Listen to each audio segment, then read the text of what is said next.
BJP ప్రభుత్వం నియంతృత్వ విధానంతో అనేక చట్టాలను తీసుకొచ్చిందని ఆరోపించారు మంత్రి శ్రీధర్ బాబు.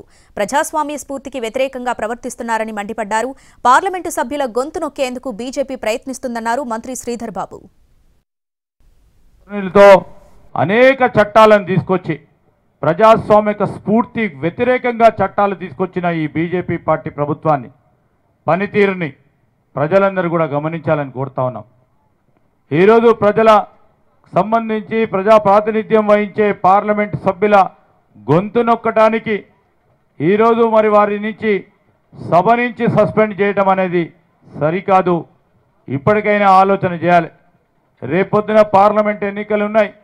ప్రజాస్వామ్య స్ఫూర్తి లేని ఈ బీజేపీ ప్రభుత్వాన్ని ఉంచాలో లేదో ప్రజలు ఆలోచన చేయాల్సిన సమయం మనం ఏర్పడ్డది. మరి నియంతృత్వ ధోరణులతో అనేక చట్టాలను తీసుకొచ్చి ప్రజాస్వామిక స్ఫూర్తి వ్యతిరేకంగా చట్టాలు తీసుకొచ్చిన ఈ బీజేపీ పార్టీ ప్రభుత్వాన్ని పనితీరుని ప్రజలందరూ కూడా గమనించాలని కోరుతా ఉన్నాం.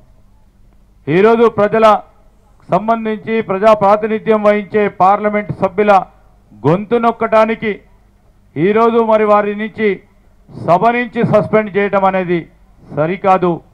ఇప్పటికైనా ఆలోచన చేయాలి. రేపొద్దున పార్లమెంట్ ఎన్నికలు ఉన్నాయి.